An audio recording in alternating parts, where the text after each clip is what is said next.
Thank you so kindly for sticking with us for this wonderful panel.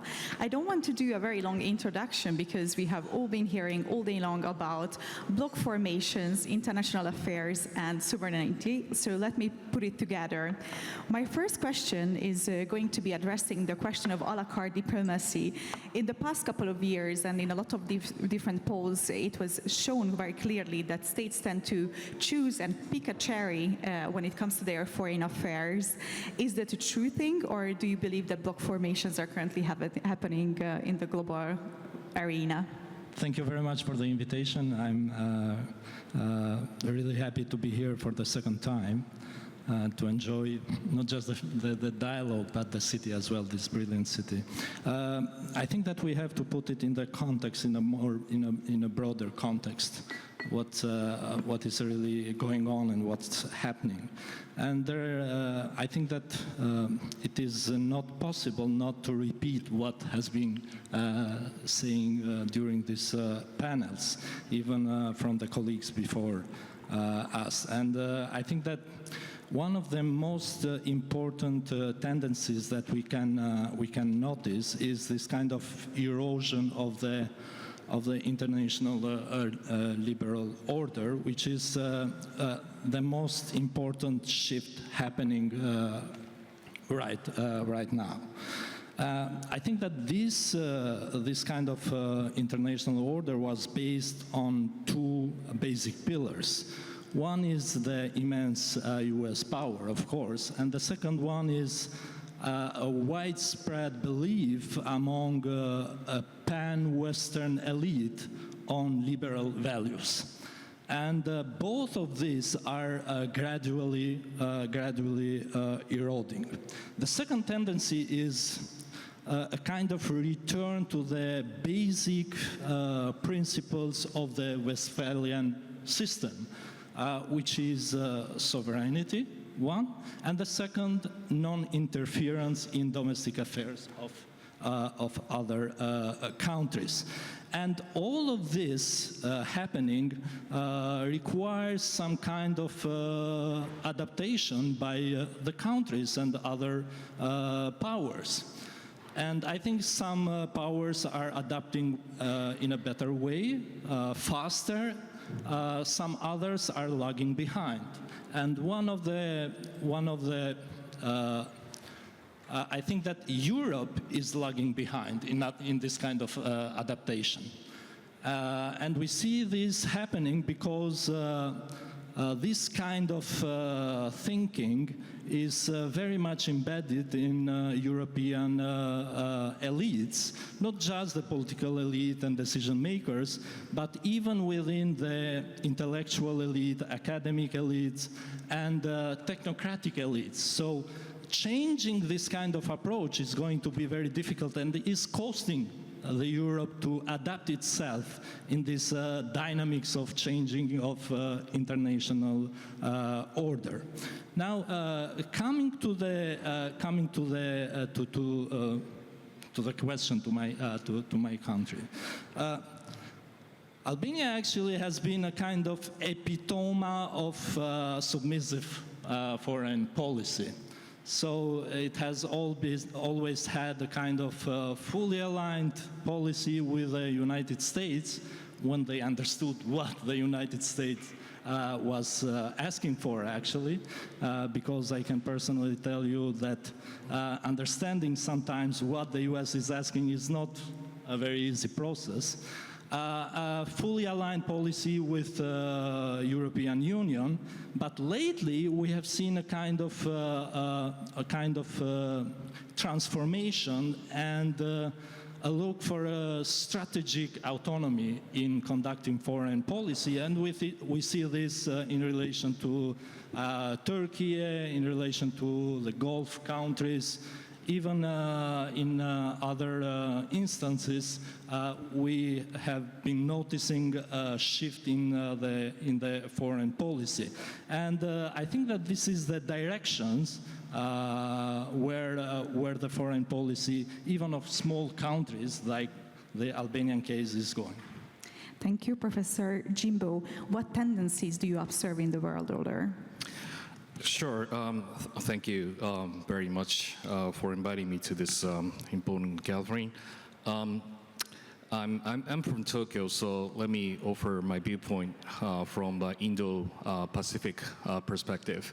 You mentioned about a la carte diplomacy, and I think that it is happening by default in Indo-Pacific. When you compare the strategic space between Europe and Indo-Pacific, Europe is connected with the land, and then the east-western border during the Cold War to the Atlantic Ocean the distance is almost like 1,000 kilometers. But if you try to measure from the northern end of Hokkaido to New Zealand, that's 10,000 kilometers, all surrounded by sea and connected with the sea and air space. That allows not to have the NATO-style collective defense organization in Asia, but we are connected with Europe one by one with a bilateral treaty like US-Japan, US-Korea, US-Australia. Those are the network of the bilateral alliances that really combine with try to kind of customize the security engagement conducive to what they are happening surrounding that area. But something happening is the global distribution of power is rapidly changing, and we have listened so much about the US-China strategic competition that is a structural challenge that the United States currently faces. But the story of East Asia, or especially the Northeast Asia, is much more dynamic because the time is clicking much faster than what the United States and Washington, D.C. perceive the rise of China. The rise of China has already been done in many parts of Northeast Asia. China has already exceeded the Japanese GDP in 2010 and also 2005 over the defense budget. They are now spending 5 times bigger defense budget than Japan. And that really creates the whole context of how we see the power balance in Northeast Asia fundamentally different. Used to be the United States maintained the preponderance, and Japan was able to secure air and naval superiority vis-a-vis China alone. But now China has a constant superiority over any neighboring countries by itself, and then they are actually expanding its access and area denial capability to increase enormous cost for the United States to fight inside the theater, inside the First Island chain. So that requires each of the East Asian countries to expand the viewpoint of the alliance and coordination mechanisms beyond the bilateral mechanism. That's where the Korea, Australia, Philippines, and Singapore, India comes into play as a minilateral organization. This is where we are. Minister Chuck, do you agree? There has been so many things said that I cannot say that I agree with everything, but I cannot say that I disagree with everything. Thank you very much for the invitation. I think the key word is a new balance. So a la carte, but in the kitchen, the ingredients are the same. And if you think about, there are 3 forms of political communities or countries. Pierre Manon, the French political philosopher, wrote in his major book, Metamorphosis of the Cité, that political communities are organized either in polis, that's a city-state, like today Singapore or the ancient Athens was. It could be nation-state, that many states are still nation-states, and there are empires. And there is a 4th one, the city of God, which is up there, but we will never reach that. And when we talk about new balances, it depends how you define yourself. For example, Hungary, I usually define Hungary as a city-state. The border from Budapest can be reached in 3 hours. That's the same from downtown Chicago to Wheaton, where I lived. So therefore, the organizational idea and the consequences for political community is such. And each country has the choice whether to join a kind of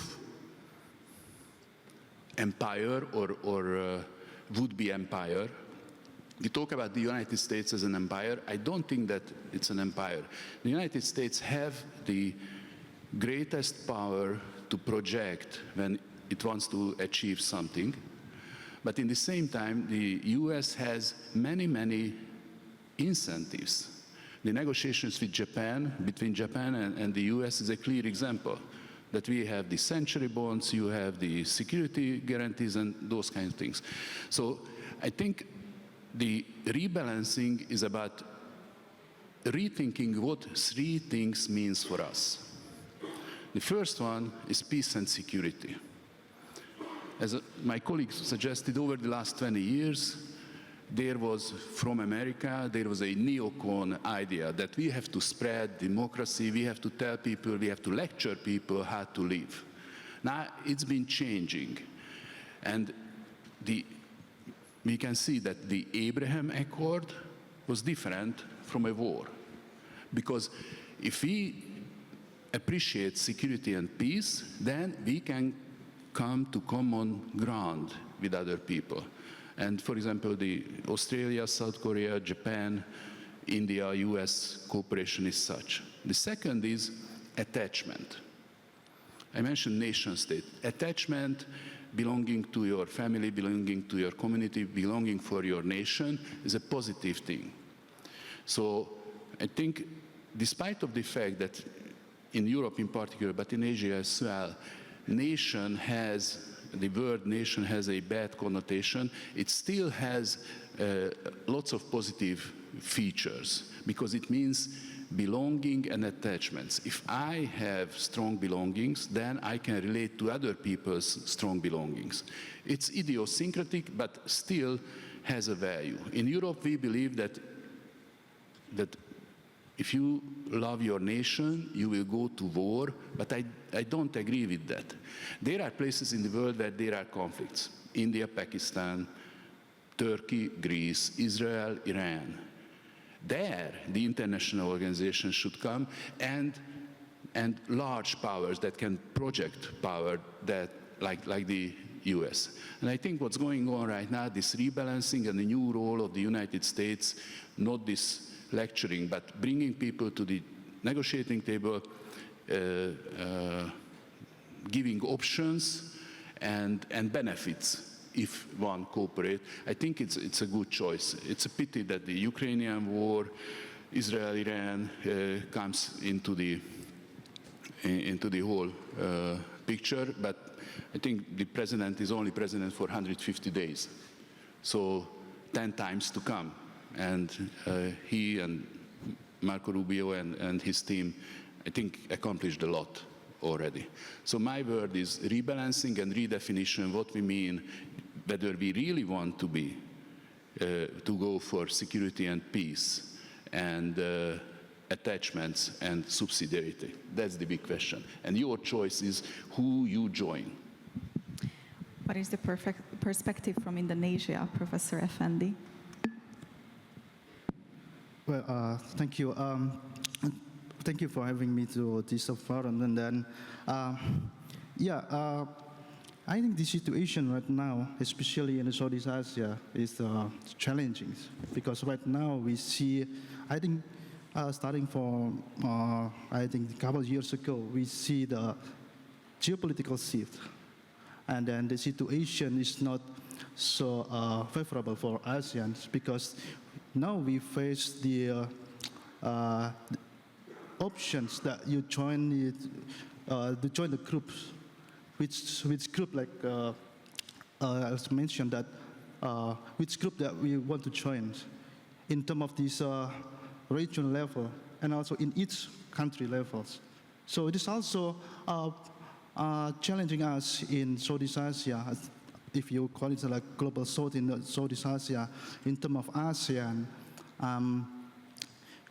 There is the, how to say, in one hand we have to keep our solidarity, our unity, and our integrity as a one, what is called a group of nations in this region. But in other hand, each countries, they have their own interest that maybe somehow is also contrasting with the other countries in the region. So I can say that the geopolitics in the region, even it's challenging this organization, but it's also create the option. So for Indonesia, we always think that there's always two sides of the phenomena. This challenge and opportunity. In one hand, we have a challenge because now we are also facing many what we call mini multilateralisms. There's some of groups there, and it's so attractive to us. And but in other hands, we have to. Luckily, we have some platform in ASEAN to sit together, to talk together about the situations, and then what we have to do. Maybe some people say that ASEAN is not really effective, but in my opinion, it's still effective up until now because ASEAN has a mechanism as a platform to where the member of the ASEAN can sit together talking about what is the situation and also invite and engage with the other major power in the regions like Japan, China, South Korea, and even the United States and also Australia. So this is a situation that, in my opinion, ASEAN become more critical right now, more important for us, not only to keep us in the regions to what is kind of like hedging, something like that, but also internally. Now we talk that, okay, now we have to sit again and define what the community that we want to develop. Thank you. Rami, I would also like to add for you a little bit of a different question, which is basically, we've talked a lot about different political barriers and very negative things when it comes to cooperating between different countries. What do you see? What are the main political barriers between Western nations and members of the Global South when it comes to our cooperation? First of all, I have to say, thank you, Naomi, for putting this together. I'm with a highly distinguished panel, and I'd like to thank all the organizers for inviting me. This is a very, very interesting question because I think there is a certain amount of trust deficit between the West and the East. And I think with recent developments, especially in India with Operation Sindoor, it's kind of come up more than we had realized because probably the government in the US was the most anticipated. We had great high hopes from the government, and I think it's taken a step back.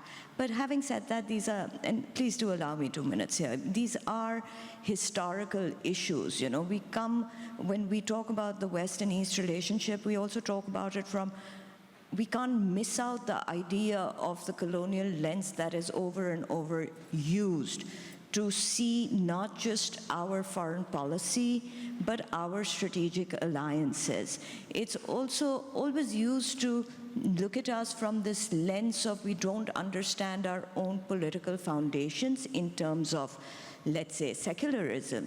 What secularism is for the West is not what it is for India. In India, critics would call it Nehruvian secularism, and therefore, we've always got some brickbats for it. I think if I was to take it a step further, Eastern religions many a times, more often than not, have been seen as something that are less evolved than Western religions. That again puts this lens of, it's an outsider-insider perspective. But this, of course, is a historical legacy issues. If we were to take a step further and look at what our ideological issues are, they're differences. However, these differences are always seen as moral deficits. When I say moral deficits, there is a difference in the way we govern our local populations. It's a question of, let's say, moral universalism as opposed to moral contextualization. It's a difference between It's a difference between the morality, individual rights, and collective rights. For us, India is a very diverse country. For us, the way we govern our country takes into account the nuanced ideas of, what community aspirations are, as opposed to just solely individual rights. If we were to, again, look at it more politically, again, there's a trust deficit, and please allow me to give you a couple of examples. India has always been, India's held its strategic autonomy very close to its foreign policy. From a non-alignment movement, we have moved towards, as a multipolar world, we've moved towards a multi-alignment movement. Therefore, it allows us to navigate regional blocks and do what is best for us, because this is a very large population. Our national integrity is primacy for us and the basis of our foreign policy. However, that also includes regional stability. I will give you a couple of examples. When the Citizenship Amendment Act happened, which was covered world over by the Western media, the Western media neither bothered doing great research. It spoke about minorities being, having their citizenship taken away.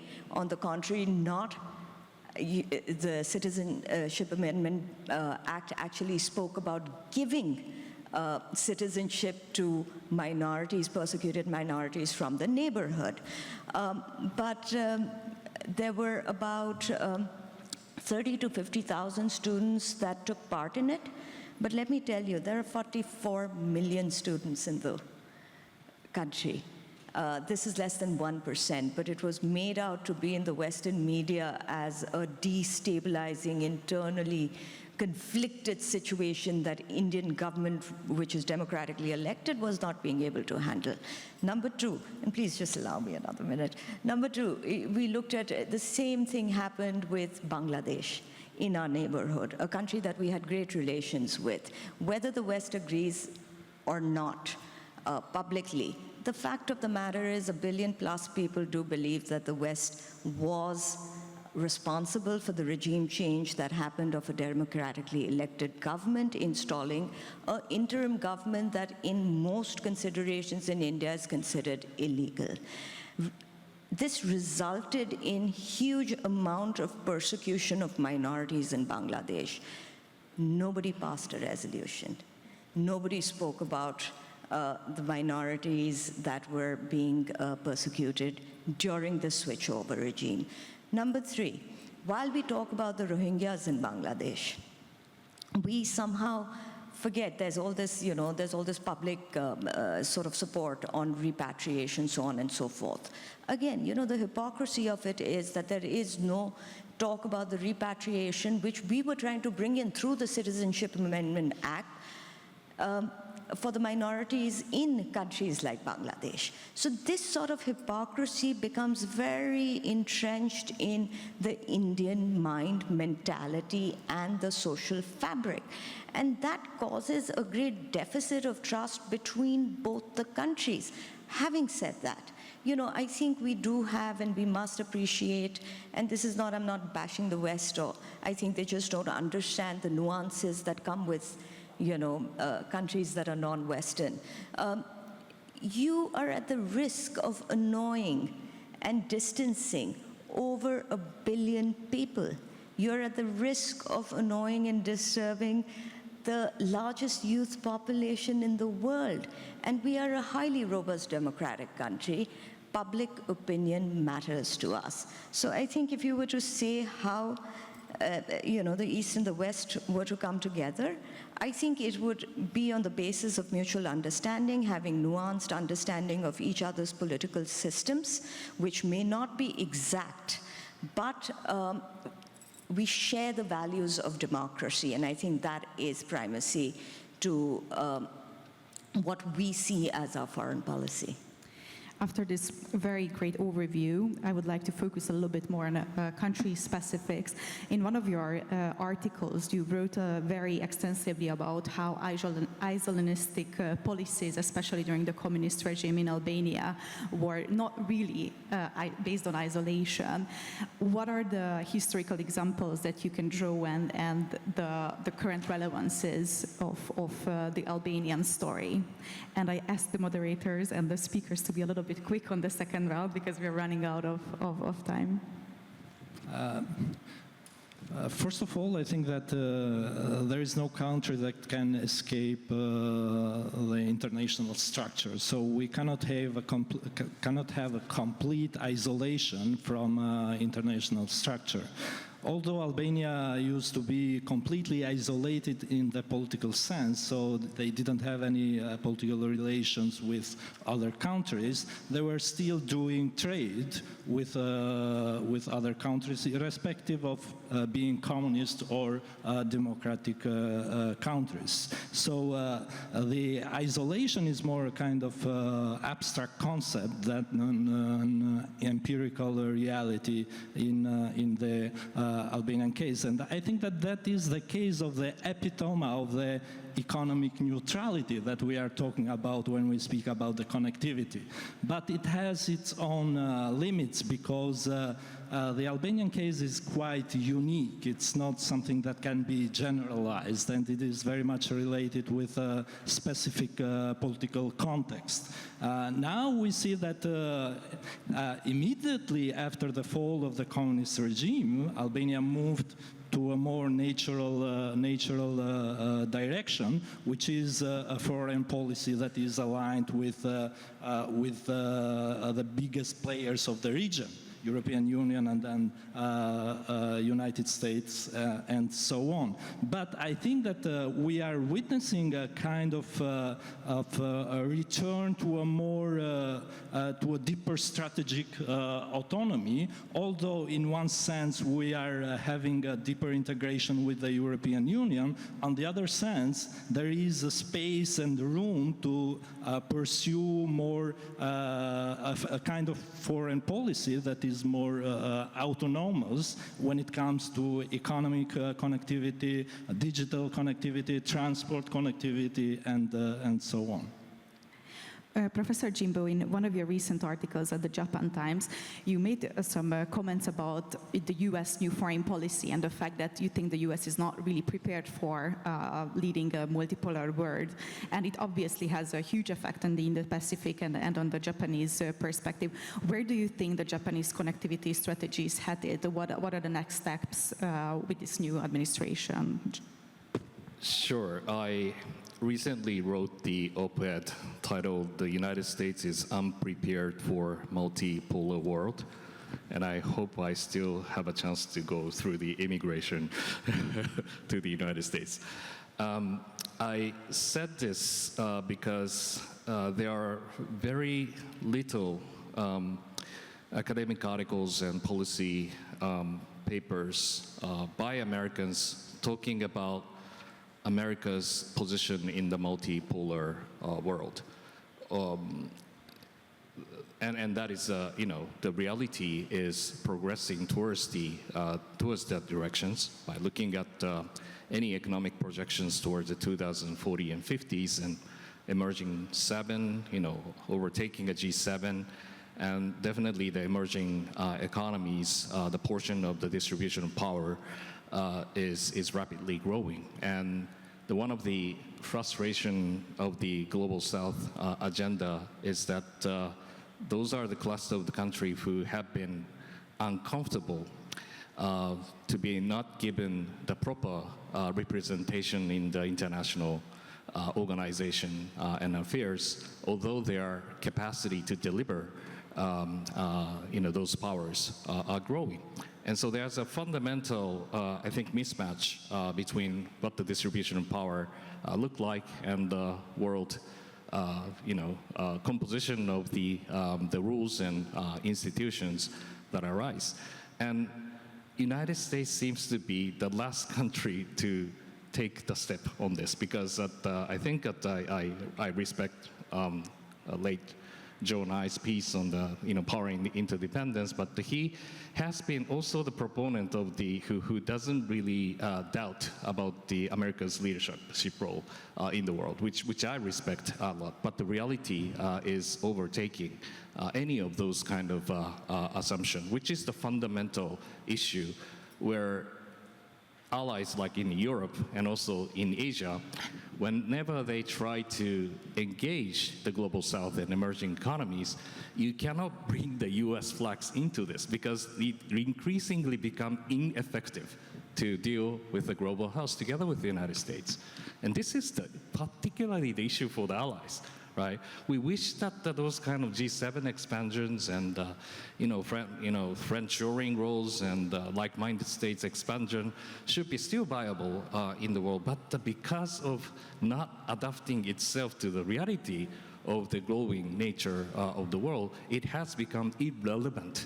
And this is a very, I think, important issue that I try to mention during the war. So coming back to the connectivity issue, I think that identification of the Japanese foreign policy always has to be based on the US role in this region because the United States is a cornerstone of the Japanese strategy of any kinds. And then China's rise, surrounded by increasingly competitive environment, we require United States engagement in the region even more than before. But at the same time, I mentioned about the diversifying, the importance of the emerging economies. We definitely have to have alternative strategy to deal with it. And here comes the connectivity projects through the infrastructure buildings and engagement, the technical transfers, investments in many of the digital fields, and try to be as rule-based and open as possible. And then that is the, I think that in essence, what we are trying to do is the increasing of our decision space for the future. And I think that as a non-major power, like Japan, Australia, Korea, we are not the structural power to change the order by itself. But I think it is very important to hedge against any kind of the options that the major powers may take to make ourselves as resilient as possible. That needs the multiple way of the supply chain resiliency, engaging to the different kind of economies of our own, and enhancing the private sectors and business economies, business activities in those emerging arenas. And here comes the connectivity concept comes in under the concept of the free and open Indo-Pacific. Minister Chuck, you're representing a country that is part of the European Union, and obviously as a Hungarian, we need to talk a little bit about where is the line between sovereignty and European policies. I don't think I have to mention to this audience that the European Union has withheld funds, for example, in Hungary, based on claims on a democratic decline. Where do you think is the role of the European Union, and where is the Hungarian line of sovereignty ends? Hungary has been a frontier country for more than 1,000 years. Civilizations and major powers met here from east and west, north and south, Turks, Germans, Russians, you name it. So for us, the art of survival is connectivity, and the other end of the connectivity is periphery. We Hungarians, we learned that when we live in an environment where we are at the very edge, on the periphery, we always lose. And this is why our vital existential interest is connectivity. To work together both politically and economically with willing partners. And we can call it multipolarity in business as well, but if we can agree with countries on security and peace considerations and accepting each other's attachments and way of life, then we can get by. There is a role in it for the West. We have to open the doors. We have to reach out. And the EU, what Noemi, you mentioned, going back to the first metaphor, the à la carte, Brussels is a place where there are no ingredients, no kitchen appliances, just words. If you look at how many statements were made that Europe will play a major role in Africa, what happened? The French even withdrew from Africa. We are talking about Asian issues, for example, different problems, Pakistan, India. Can Europe do anything? No. Not even intellectual argument can come. So Hungary is seen as a bad boy in Brussels because we still say that connectivity counts. We don't want to be a periphery, and we still have, hopefully, the intellectual capability to argue for good solutions. And I give you just one example. There was a major outrage when President Trump suggested that Gaza will be rebuilt by Americans. And that was a bluff. After a month, the Arabic countries came up that, okay, we will do it. And this is the idea, subsidiarity. Those people who are interested in that region should take control of their destiny. Otherwise, some other people will take control.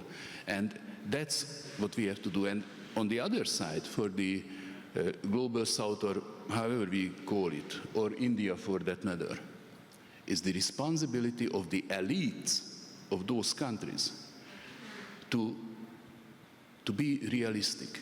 Forget about resentments. We cannot cure the problems of the past, but we can build a future. So those elites should be able to come up with ideas. I would say if new thoughts about the new global order or connectivity, the good arguments will not necessarily arrive from Washington, D.C. or Brussels or Istanbul. Intellectually, we are equal, so there should be more and more thoughts coming out. This is why I saluted India to be more active in the international field, or for that matter, the Gulf countries as well, to suggest solutions that can compete with the ideas that is raised from Washington, D.C. and Brussels. And we Hungarians, we want to be a champion of it. And we are not inventing some new things. We go back to the natural law original that was our common heritage as human beings 2,600 years ago. Confucius, the Tao, Christianity came from the same source. So we have to reinvent ourselves, and the Global South has equal say in it, but the elites should be prepared to say it, what they want. This is basically a Hungarian competitiveness strategy. Professor Effendi, how can countries like Indonesia be competitive on the global arena with such superpowers emerging in the borders and in the area? Thank you. Actually, geographically, Indonesia's position is much like Hungary, because we are in the crossroads of the Indian and Pacific Oceans, and we are also in a crossroads between the continental Asia and also Australia. This geographic position actually lead us to influence our foreign policy, and of course it's also related to the connectivity. So since our position in the strategic area, so we always talking about connectivity. So connectivity actually the critical part of our foreign policy. But let me explain a little bit about Indonesian foreign policy to get that kind of the competitiveness, but from a different perspective than maybe other panelists in this morning, even they mentioned about identity. So my perspective is from constructivism perspective. So actually, what it's happened about 10 years ago, when the new government under President Joko Widodo, at that time, raising the new vision of Indonesia as the global maritime fulcrum. So the background of this vision, actually, the way Indonesia view the geopolitical situations. that, like I mentioned before, this also brings a challenge, but on the other hand, it also brings the opportunity. But in Indonesia itself, it brings, so this geopolitical situation brings like a situation that we should to revisit our identity. So then, and the President Joko Widodo on that time embracing the one of the national identity of Indonesia, the maritime country. So based on this perception about our national identity, then the governments of Indonesia developed the visions as the what is like a connector between two oceans, and more than that, Indonesia tried to play bigger roles in maritime issues. So the idea of the global maritime issues is based on that. And the other thing that I also have to mention is about redefinition of this our maritime identity also bring us to what we call post-ASEAN foreign policy. It doesn't mean that Indonesia abandoning the ASEAN, but Indonesia tried to expand. This we borrowed from Indian philosophy, the term of mandala. So if you are familiar with this one, it's like the circle of the influence. So for a long time, Indonesia focused on the ASEAN, and up until now, actually, ASEAN still Indonesians, still the center of Indonesian foreign policy. But then, looking at the situation in the Pacific, then we try to expand our visions. Still, ASEAN matter, but ASEAN is not the only one. So that's why in the G20, you can see in the G20, Indonesia try to more active beyond its traditional regions. So this is the way we try to develop our competitiveness, especially in maritime, and it's based on our redefinitions about the national identity as the maritime country. Rami, in your opening remarks, you talked a lot about strategic autonomy, and you made basically a comparison between sovereignty and strategic autonomy. When it comes to right now the India situation, what do you think? What is more concerning for New Delhi? Is it China, the West, that is very critical about India? That's a good question. It's a tricky question. So, the way India has always worked and navigated through different blocks has been through, like I said earlier on, through its historical legacy in being a part of, having a policy of strategic autonomy. And that comes from our historical non-alignment movement. And therefore, we find it fairly easy to move around various blocks and keep our national interest primacy to what our future policy should be. To this end, if you look at the West, of course, we may have some sets of differences and ideological differences, but the fact of the matter is that the West is very important to us. It is our largest trading partner, in terms of services. There is a certain amount of soft power influence of the West in India. We depend on the West for technological advancements in terms of, and collaborations in terms of, let's say, lately semiconductors, amongst many other technological collaborations. We also look at the West as a natural ally because of our shared values in our democratic systems.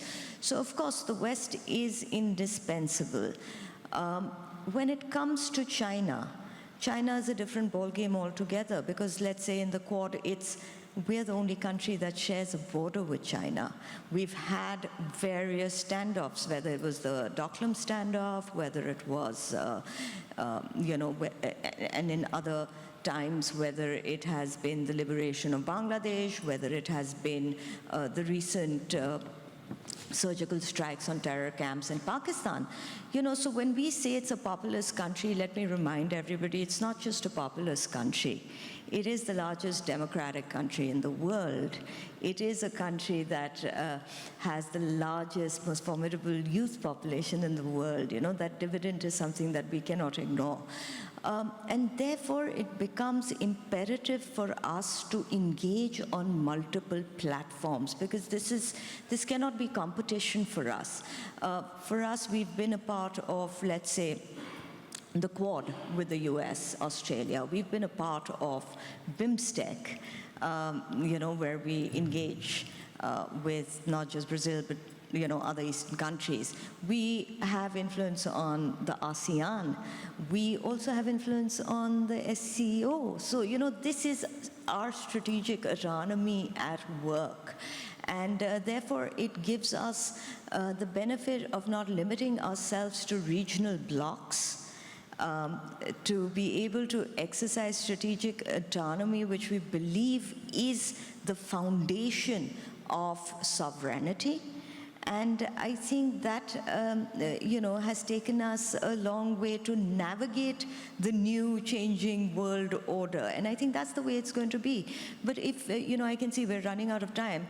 So, if I can just maybe put it in the most simplistic fashion possible.